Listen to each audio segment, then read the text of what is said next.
Don't Starve Hamlet is a super fun DLC, but let's not lie to ourselves. It is absolutely one of the hardest games you will ever play. So how exactly do you survive a full year and the Aporkalypse in the world of Hamlet? Well, luckily, I have created a full day-by-day guide tailored to beginners on how to survive every season Hamlet has to throw at you, as well as the Aporkalypse. And by the end of this video, you should know not only how to survive in the world of Hamlet, but also how to thrive in it. Before we start your first day, however, let's talk about the first season and its effects. Temperate season is, well, temperate. It is meant to be a pleasant starting season to prepare you for the many dangers that you will face in the coming seasons. Despite that, let's go over temperate season's effects on the player and the environment. Rain and thunderstorms are short, if they occur at all. Glowflies will spawn from exotic flowers. This effect increases as the season goes on, with incredible swarms of glowflies spawning on around day 10, before going into a cocoon around day 11. The day-night cycle is almost identical to mild season from Shipwreck. Lots of sun, very little night, giving you lots of time to get what you need done. And with that list done, let's go over the cosmetic effects of Temperate Season. These have little to no effect on the world or the player. The screen has no tint. It has perfectly balanced colors. And that's honestly it. Like I said before, this season is purposefully bland. With that said, let's crash down into your first day. And by crash down, I mean literally. You will start Hamlet with a few more things than you may be used to. Immediately go ahead and grab that machete, because you will need it to cut down that tall grass for some grass pieces. Other than that, in true Don't Starve fashion, you pretty much want to spend today gathering as many resources as possible. Flip over all of those stones you see as well. What you are trying to get is some flint. If you get hungry, asparagus is an amazing food source when cooked, and will be your primary driver for most of Temperate Season, along with other forageables. Remember to stay mobile throughout the night. Thanks to night's shortness, a single torch will easily carry you through the night. While gathering resources, you may notice a few things while exploring. There's a biome that's covered in a deep red turf. This is a great biome to loot, as it has a high chance of gold and iron, as well as the almighty flint. However, there are a few dangers you must steer clear of. Gnat swarms are devastating if you do not have bug spray, which at this point in the game, you will not. So steer clear of them. If they attach to you, then it will be a constant damage and sanity drain until they decide to let you go. Another danger of this biome is thunderbirds. If you are playing as any character other than WX, just steer clear of these birds. Much like their name implies, they will shoot lightning at you if you get too close. You will also notice this biome is covered in tuber trees. Do not eat these tubers. They are incredibly toxic outside of Lush season, so just avoid them for now. You may also come across a battlefield biome, and within it, an Iron Hulk piece. While dormant, these pieces pose practically no threat. But be careful about getting near these things during a lightning storm, as one hit with lightning will activate these killing machines. I will have a segment on all of the player-controlled bosses as well. In that, we will go more in depth about these spooky contraptions. For now, if you don't understand much about these things, then just stay away from them. Another biome you may find has bright green grass. Within this cultivated biome lays Swinesbury, a beacon of hope in an otherwise hostile world. Unless you were playing as Weber, then it's a beacon of hostility in a hostile world. But for us normal characters, Swinesbury will be your home for the most part. These pigs are significantly different than the ones back on Reign of Giants or Shipwrecked. These pigs have mastered the art of capitalism. And while we can now reap the benefits of a civilized society, it won't come free. The economy in Hamlet is driven by oinks. So with that knowledge, it's time to get to work and integrate ourselves back into society. Also, I forgot to add this when writing the script initially, but if you see berries or other useful forageables near a pig guard, Do not harvest them. Unfortunately, you are in society now and must pay for your goods. Hopefully by now you have the necessary resources to make a science machine. Make one of those, and then go ahead and craft yourself up some staples.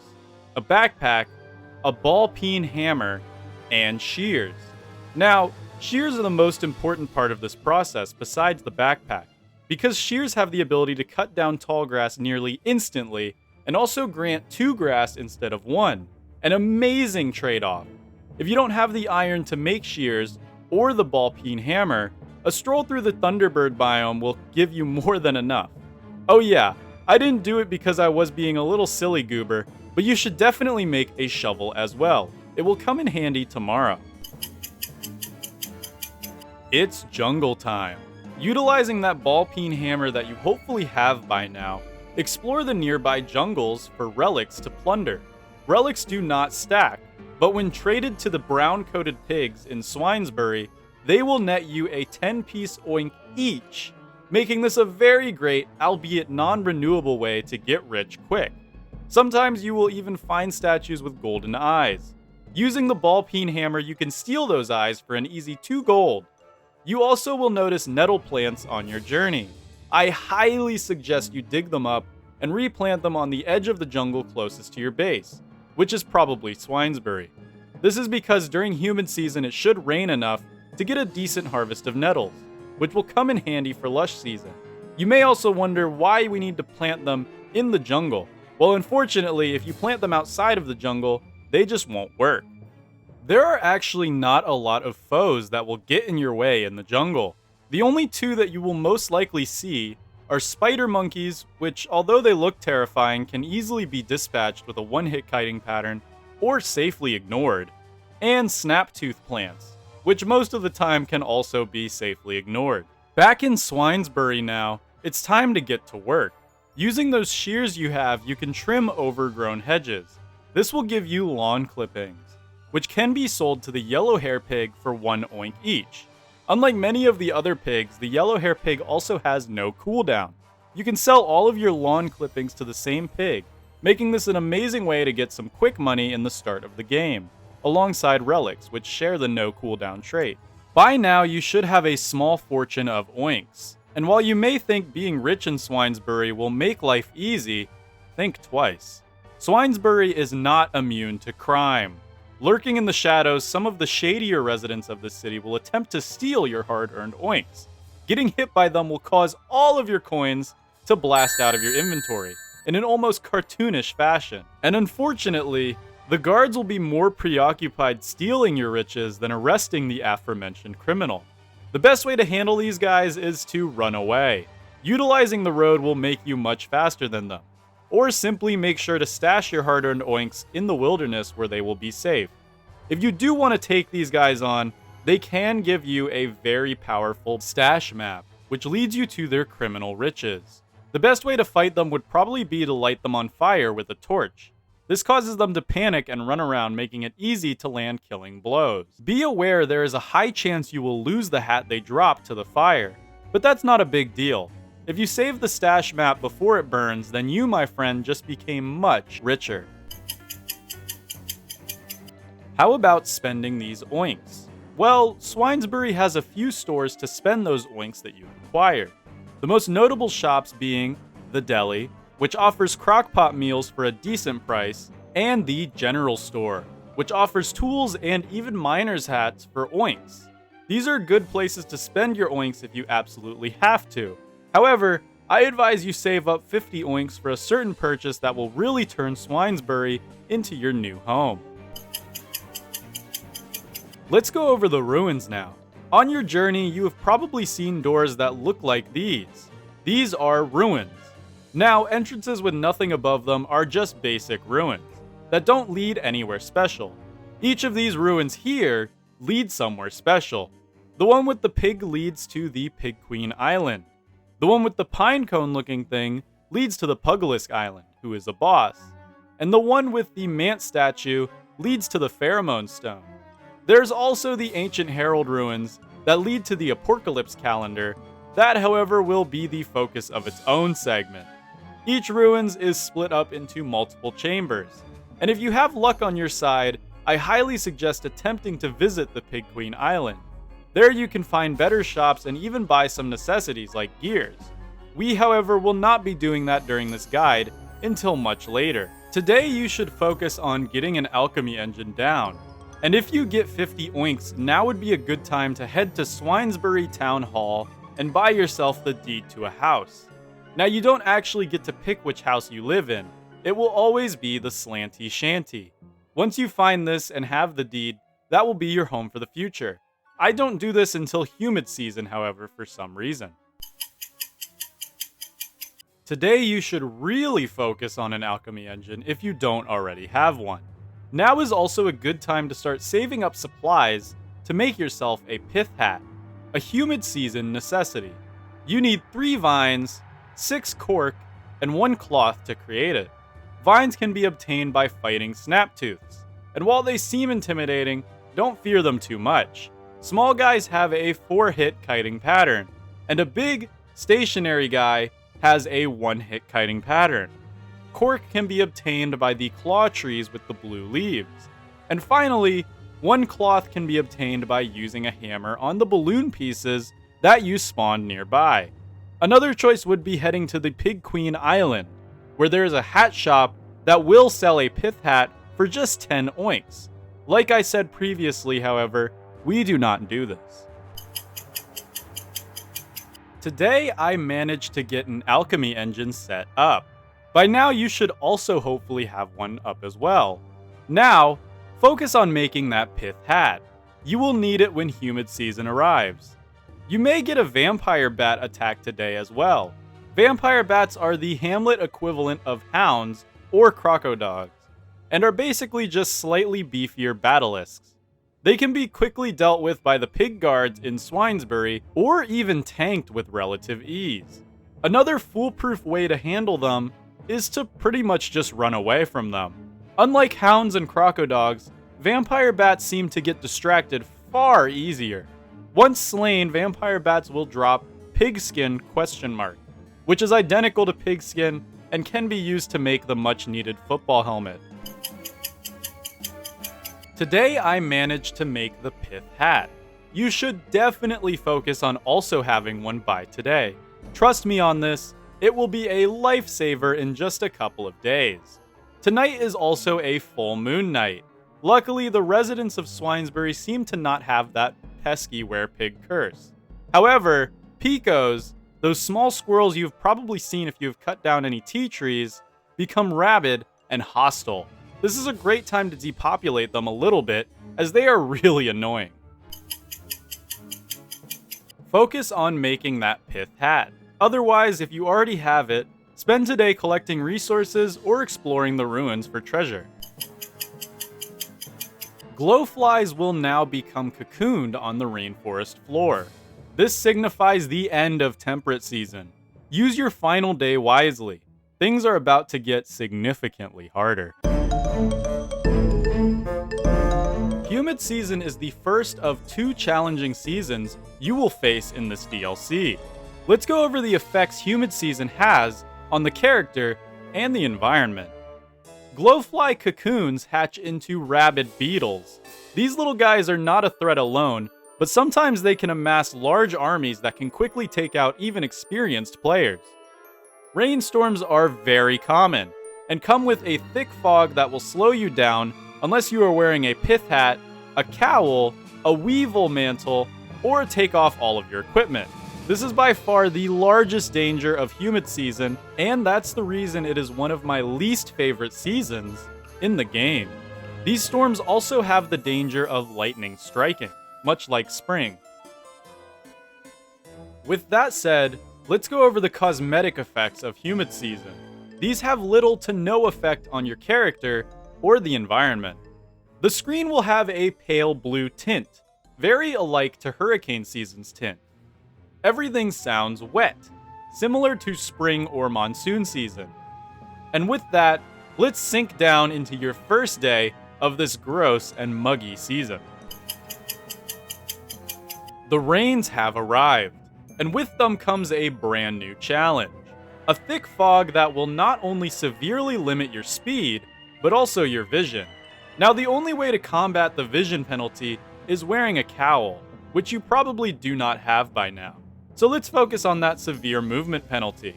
Well, unless you want to walk around with nothing equipped, which can very quickly lead to your demise. Using that pith hat that you hopefully made will allow you to move at normal speed regardless of your other equipment. You still have to deal with the reduced visibility, however, but don't worry. The fog comes in waves throughout the season. I also had a very poorly timed vampire bat attack today. This occurred while I was covered in gnats and being chased by a criminal. Today, I finally became a resident of Swinesbury. You hopefully did this much sooner than I did. But if you decided to follow along, then head to Town Hall and buy that deed. Then head over to your new fixer-upper property and check out your new home. Now, this has got to be by far my favorite mechanic of Don't Starve Hamlet. This house is essentially just that, a house, that you can decorate and use to your heart's content. If you think this small space is too little for you, then don't worry. After building a door and buying an expansion deed, you can add even more rooms to your house. And to my knowledge, there is no limit to this. Swinesbury truly offers the best home base. What are the benefits to being inside, you may ask? Well, each room comes standard with a light, meaning you will never have to worry about Charlie, the night monster. You also will not lose sanity while inside. In fact, you will gain sanity. And finally, you are immune to almost every seasonal effect, minus allergies, but we will go more in depth about that later. Later in the night, I also run into the glowfly's new form, the rabbit beetle. As you guys can see, these guys normally aren't much of a threat, but can very quickly swarm you in massive numbers if you are not careful.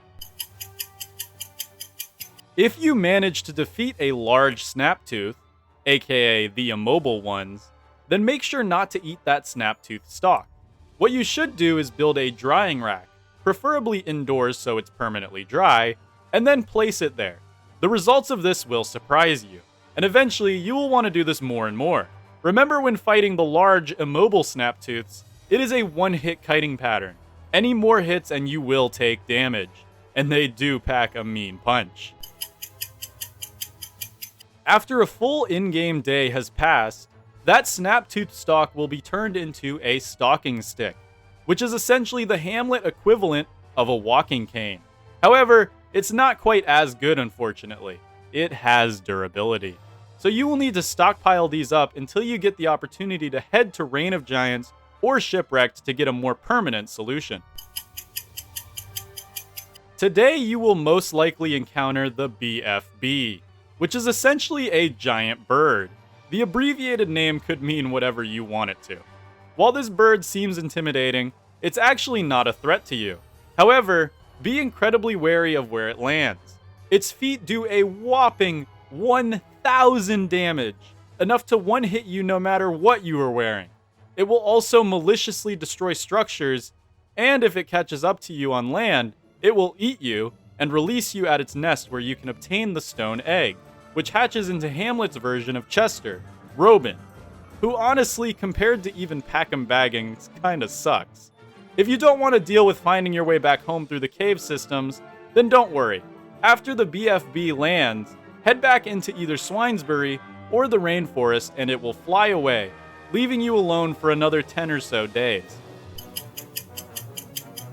Today I got a massive rainstorm, and while this seems like it would not be so helpful, remember those nettles I told you to replant closer to home? Well, rain this severe actually allows the nettles to bloom. Collect as many of them as you can. Nettles never spoil, so you can safely store them for the next season with ease. By this point, life in humid season should be relatively easy. Hunger is fixed by either buying food from the deli, foraging, or in a pinch you could make a crock pot and hunt some squirrels for meatballs. And I do recommend you make a crock pot as it will come in handy when lush season arrives. Health is fixed by simply avoiding being hit, or if you need medical items, then the spa sells medical items. Sanity is a little trickier, and actually one of the best ways to refill it is to craft up a log raft and head to a nearby pond to loot some lotus flowers. You know, like the ones my channel is resembled by. Cook them up and you will be on a quick road to sanity. If you are worried about running out of food come Lush season, don't worry. Lush season will actually most likely give you more food than you could ever use. Need a weapon? Well, luckily you don't have to be a law-obeying citizen if you don't want to be. Find one of the more secluded guards and take them out. Now, unfortunately, being sentient, these guys actually know how to kite you back. So the best way to take them out would be to use a log suit and football helmet and just tank the damage. However, as you see, if you really want to, you can kite these guys. Just know it will take a while and you will need to be patient. And by taking a while, I mean I spent the entire night attempting to kite this guy. But each guard will drop a halberd when slain. This halberd is a very powerful weapon that doubles as an axe in an emergency. Also, with the guard now defeated, you can loot whatever he was guarding. In my case, I needed the stones from the walls. It is also very important that you only attack secluded pig guards. Attacking a pig guard in Swinesbury is a very quick way to get yourself into a bad situation, as they take a very, very long time to become unhostile. Remember, these guys are basically as sentient as people. Didn't manage to get a lot of nettles? Well, unfortunately for you, humid season is coming to an end, and you may be too late. But don't worry. Luckily, there's another item that can do what nettles do. Tea pods, dropped by tea trees, will also help you in the coming season. So spend today chopping down some tea trees to relocate some near your house, and have some pods ready to go. If you have a surplus of nettles, around 20 or so, you can safely skip this step, unless you want to decorate your house with tea trees anyway, because they do kind of look pretty. Go ahead and plant a majority of those tea trees near your house. Luckily for you, the first few days of Lush season won't have the effect you are trying to combat. So what is this effect exactly? Well, unfortunately, Lush season will cause your character to become quite ill. Eating cooked tea pods, nettles, or better, their crockpot derivatives, will hold off that illness and keep your character sane and healthy. We will go more in depth on what this illness is in the Lush season segment. If you are for some reason playing as Wormwood, however, congratulations! Lush season is basically only a buff for you, as you are immune to this illness. Now, Lush season has quite a few effects. Let's go over what they are and what they do to the player and the environment. The start of Lush season is marked by a few strong winds. These are identical to Shipwrecked in that they will blow items around. This can be dangerous, as if an item goes off the edge of the Hamlet world, it's gone forever. The winds bring with them a surge of pollen, and apparently, every Don't Starve character, yes, even the literal robot, suffers from hay fever. With the exception of the plant guy, because, well, that makes more sense than the robot. I mean, come on. Whatever. Anyways, you will be constantly on the clock to combat the sneezing that comes with this affliction. When sneezing, you will lose sanity, and drop a random amount of items. To combat this, you will need to utilize nettles, or their crockpot derivatives, cooked seed pods, or just wear a gas mask for the entire season. Dude, that's so funny. Imagine someone walking into a store with a gas mask on, and you're like, why do you have that gas mask on? And he's just like, oh dude, I have allergies. If I take this off, I will go insane. Anyways, back on track now. Brambles and their blooms begin to grow and take over the map. These spiky walls will cost you health to get through them, but otherwise are not a major danger on their own, and can actually help you handle vampire bat attacks, as they have not mastered the art of flying over them. Tuber trees bloom and become non-toxic. This is the best part of this season. Thanks to how common tubers are, food will not be an issue during this season. And finally, rainforest trees grow burrs. These are the seeds of the rainforest trees, making them only renewable during this season. Now, let's go over the cosmetic effects of Lush season. These effects have little to no impact on the character and environment. The screen takes on a pale red tint, very similar to dry season in Shipwrecked. Pollen particles will start to show after the first strong winds. This effect is surprisingly similar to summer in Reign of Giants. With all that said, let's sneeze our way into your first day of this dangerously vibrant season. The winds of Lush season are here, and luckily, the allergies are not here yet. However, we must prepare as it will start soon. If you're playing as Wormwood, then luckily you won't have to deal with allergies at all, and you will be in full bloom. So enjoy this season as it is Wormwood's strongest. Now, how do we utilize those nettles to make anti-allergy medication? You could eat them raw, but the absolute best way to eat them is in the form of nettle rolls. In a crock pot, put 3 nettles and 1 twig, and you will be rewarded with nettle rolls, which hold off allergies for a whopping day and a half. Make sure to only eat them when allergies start, however. And don't make too many as this form will spoil. Don't have a lot of nettles? Well, using 2 nettles, and a monster meat, and a morsel, you can make meated nettles. You only receive a full day of anti-allergies with this, but it is far more nettle effective than nettle rolls. Luckily, if you were struggling for food before Lush season, you will be glad to know that all those tubers are finally edible. Ensure that you only cut down and eat the blooming ones, however.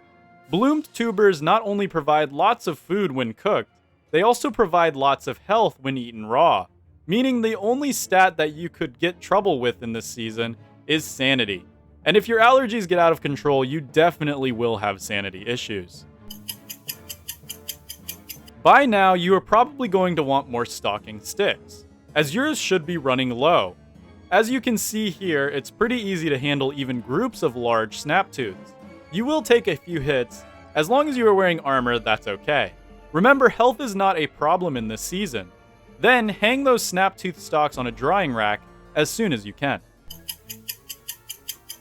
Today, the dreaded allergies start, and your character will confirm this with some dialogue.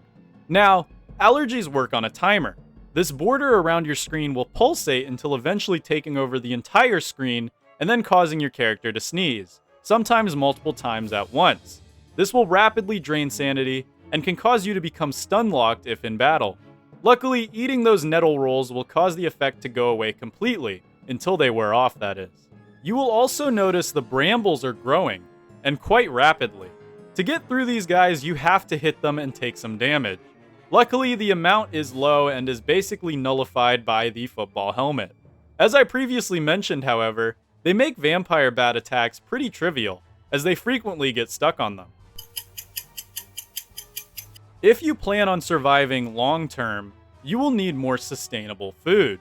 Luckily, the floral shop sells berry bushes for 2 oinks each. Get enough of these down, and food will be no problem all year round, thanks to Hamlet never having a no-grow season. Now, brambles don't just appear out of thin air. You can actually find these strange flowers within them, the heart of the bramble. Chop these down and you will be rewarded with a powerful item, the bramble bulb, which can be used to make dense turf, which allows you to bring some nettles closer to home, or a root trunk which acts like an ender chest from Minecraft, but in Don't Starve. Personally, the dense turf is far better as nettles closer to home will receive more rain during humid season, and will make setting up a sprinkler later on far easier. Today, we finally make it to the Pig Queen Island. This allows me to talk a little bit more about the ruins. Remember, each room is not only randomized, the whole ruins are randomized. If you are like me and super unlucky, the exit will be the last room you find. Welcome to Palace City. This island has a lot more to offer than Swinesbury.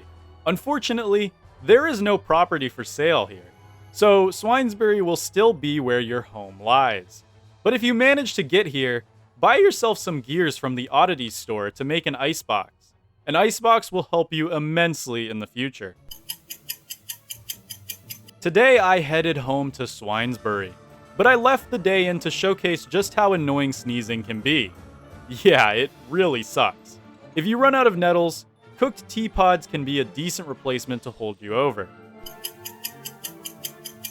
You have almost survived an entire seasonal year of Hamlet, and luckily for you, these last few days won't be too hard. Personally, I would spend today getting some money and resources. The second to last day of Lush season is here.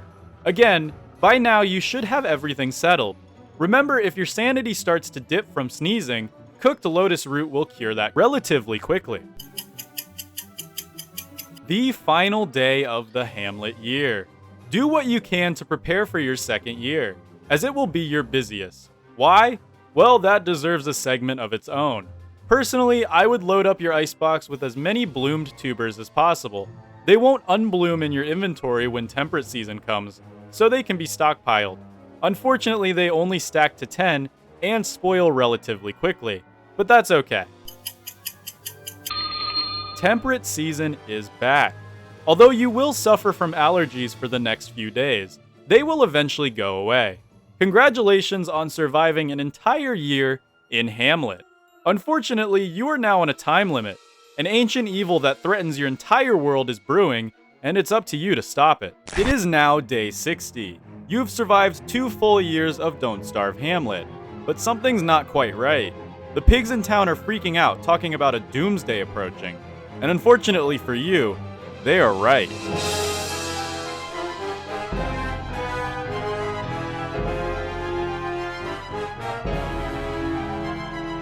The Aporkalypse is not actually a season, and more of an event. However, it changes the world more than any season in the game, and that's why it has been given an entire segment to itself here. Let's go over the effects the Aporkalypse has on the player and the environment. The world is in permanent night. However, thanks to the eclipsed moon, it is also in permanent light. You won't have to fear Charlie at all during this season, but you will still have the default nighttime sanity drain. Elder mandrakes become neutral. This is signified by their facial expression changing from angry to happy. They can even be tamed with vegetables. Unfortunately, that's where the list of good effects end. Now we get into the scary parts. Food spoils 50% faster. An insane increase that will almost guarantee that starvation will happen if you stay in the Aporkalypse for too long. Trees take 50% longer to grow. This explains itself. Pigs become completely inactive. All shops are closed, and even the royal guards will hide during this event, meaning any battles you fight will be alone. Mants become Mant warriors, a tougher version of the Mants that for some reason glow. Pogs and Picos become rabid and will attack the player on sight. Iron Hulk pieces become activated permanently during the event, and will wreak havoc on the nearby land. This can actually help you more than hinder you, as you will see in some background footage later on.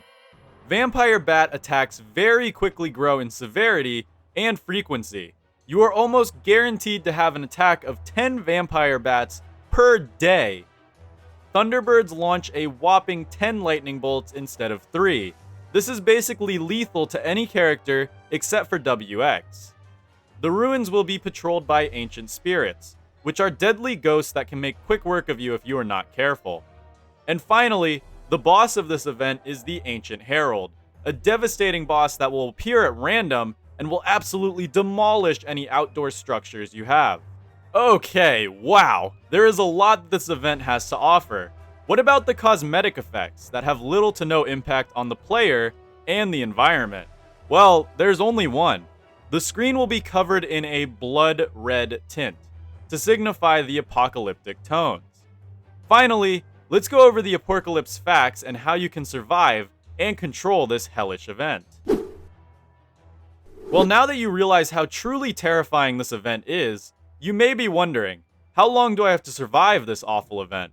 Unfortunately for you, the answer to that is this event is permanent. Well, at least for your first one. Let me explain. The first Aporkalypse is special. You will have to go out of your way to locate the Aporkalypse calendar to manually turn off this event. This somehow unsticks the calendar permanently, then every Aporkalypse will only last 20 days before resetting on its own. Now, actually finding the calendar is a task that only becomes harder when the Aporkalypse is in motion. This is because it's connected to the ruins. Remember how I said every room in the ruins will have ancient spirits? Yeah, so it's advised to clear out the path to the calendar before the Aporkalypse starts. How do you find the calendar, you may ask? Well, remember when I briefly mentioned the ruins with the Ancient Herald statue in the previous segments? You will need to brave these ruins to find the calendar. Well, okay, that sounds easy enough, right? Well, the ruins are located within the poisonous gas jungle. In order to survive a trip there, you will need to make a gas mask. But that's not all that needs to be on your shopping list. You also need to pack some gunpowder. This is because the Aporkalypse calendar will only spawn behind a suspicious crack, which must be exploded to gain access to it. Once in the poisonous rainforest, look for a ruins entrance that looks like this, then head through the labyrinth until you find the exit. Unfortunately for you, this is not the end of your journey. Now you must find another ruins entrance that is normally guarded heavily by snap-toothed plants. Make your way inside and begin your search for the cracked wall. Normally the first cracked wall you find will lead you to the calendar, as in my case. To open the cracked wall, simply place that gunpowder down and light it up. Once inside the calendar room, you will notice two buttons. One sets the Aporkalypse calendar backwards, and one sets it forwards. On screen now is a picture of an activated Aporkalypse calendar. Notice all three sigils are pointing down. This signifies doomsday on the surface. All you have to do is set it forward just a little bit, and boom, Aporkalypse averted. Or if you manage to make it to the calendar early, then congratulations, you now don't have to deal with this event at all. The absolute best way to survive the Aporkalypse is to not deal with it. Everything gets immediately harder upon its arrival, and there's only one thing that makes it worth it, but we will go over that later. However, if you really feel like you need to survive the Aporkalypse, to either trigger a fiesta or just because you want to say you did, then it will be a tough challenge. You will face swarms of enemies and spend most of your time running. There is almost too much to say about it in this video, but if you want to watch me suffer through it, check this video out. It highlights just how chaotic this event really can be. The only character that is remotely benefited by the Aporkalypse is WX. Remember how I said Thunderbirds launch 10 lightning bolts instead of 3?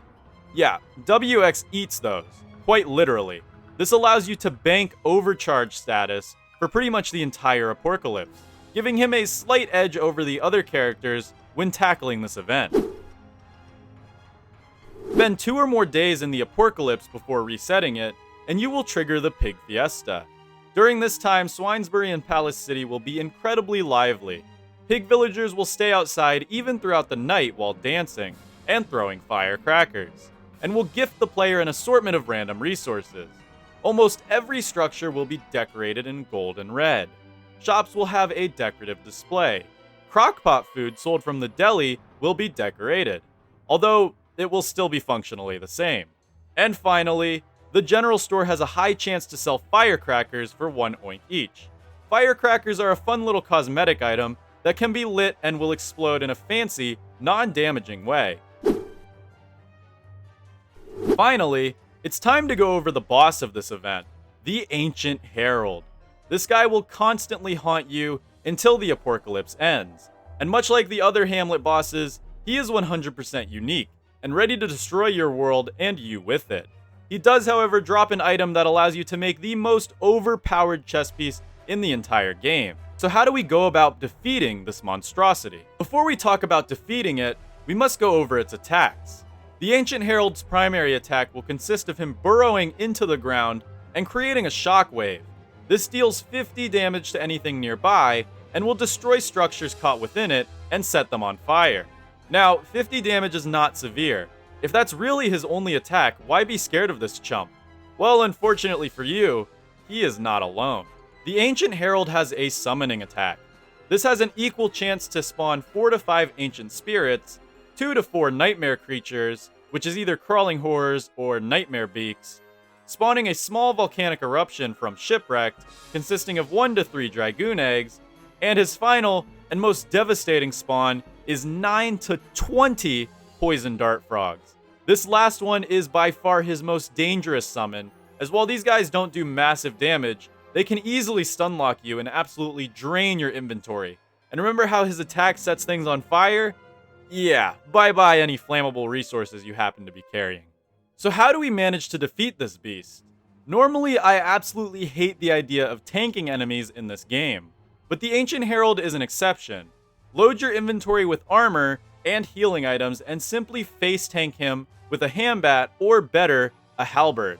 The Ancient Herald only has 2,000 health. For reference, Depth Worms, which are the Hounds of Reign of Giants cave systems, have 900 health.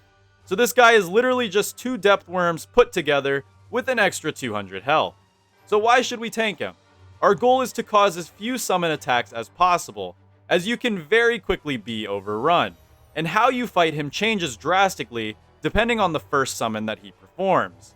Let's go over those now. Ancient Spirit Summon? Great, you can pretty much ignore these guys. They actually will take damage from the Ancient Herald's attacks, and will most likely be slain by him before doing any meaningful damage to you. Nightmare Creature Summon? It's gonna be annoying. These guys will cause you some problems, and can actually stunlock you, especially if he summons mostly Terrorbeaks. I would retreat if this summon occurs. Remember, the Ancient Herald does not heal himself, so you can resume the battle whenever you like. Dragoon Egg Summon? This is actually probably one of the best case scenarios. Now, yes, Dragoon Eggs do a ton of damage, but most of the time, these Dragoon Eggs will miss you, and you will be able to continue whacking away at him. Poison Dart Frog Summon? This is awful. These guys will stunlock you and drain everything from your inventory. If he summons these guys, stop what you are doing and run away until the frogs de-aggro. Then you can go back to attacking the Herald. Did you manage to defeat the Ancient Herald? Great! The Ancient Herald drops 5 Dark Tatters, 2 to 3 Nightmare Fuel, and the blueprint for the Vortex Cloak. Next up, you're going to want to immediately make some Knight Armor. Why? Because using Knight Armor and those 5 Dark Tatters, you can make the Vortex Cloak. The absolute best chest piece in the entire game. So good, you may even swap out that Krampus sack for it. What makes this chest piece so good?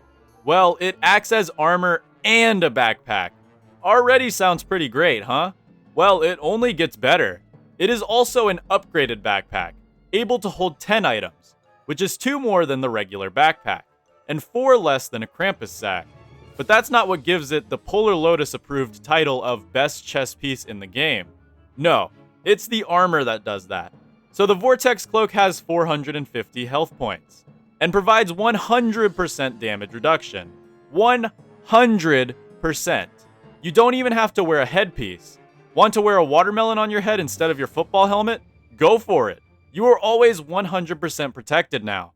Each hit does drain 20% of the damage received from your sanity, however, but by the time you get this item, you probably have ways to easily counter that downside. Did I mention it also makes you immune to all of the damage effects? You are immune to venom attacks, item dropping attacks, and you are even immune to being stunned. How crazy is that? It basically acts like the shield that you sometimes receive when getting hit with the Thulsite Crown, except semi-permanent. What about when the armor breaks? It only has 450 health points. That's not a crazy amount. But as if this little miracle chest piece couldn't get any better, it actually never breaks. Once its durability reaches 0, it will simply act like an upgraded backpack. That's not all though. It can be refueled. That's right, refueled with either Nightmare Fuel or Dark Tatters. Nightmare Fuel repairs 10% of the durability, and Dark Tatters provide a whopping 100% of the durability. Now, Dark Tatters are a little hard to farm. As previously mentioned, you will need to brave the hardest event in the game and fight the Ancient Herald, but it's certainly doable. Nightmare Fuel, however, is abundant in the world of Reign of Giants and Hamlet, and incredibly easy to farm en masse. Head to the ruins in Reign of Giants and stay there for a little bit, and you will be swimming in this stuff. Or, if Hamlet is more of your style, then head over to the Endswell, which you probably passed on the way to the calendar, and throw some stuff in to spawn as many nightmare creatures as you want. Sorry, Shipwrecked, Nightmare Fuel isn't your specialty, but that's okay. Nightmare Fuel also stacks to 40, meaning if you decide to carry a stack of the stuff at all times, you will have an extra 1,800 health on you. That is insane. If you are really dedicated to being immune to damage, however, farm up 4 Ancient Heralds, and you will have a stack of 20 Dark Tatters, which equals, and get this, 9,000 extra health. 9,000! To put that into reference, the Iron Hulk, which is regarded as one of the hardest bosses in all of Don't Starve, not including together because that's a whole different beast, has 3,000 health. You are basically 3 Iron Hulks. How insane is that? This has to be the best armor piece in all of Don't Starve. And there you have it. You now know how to not only survive a full year in Don't Starve Hamlet, you also now know how to efficiently tackle the Aporkalypse. If this video helped you out or you just enjoyed it, be sure to leave a like and subscribe if you are not already. This has been Polarlotus, and I'll see you in the next one. Bye-bye.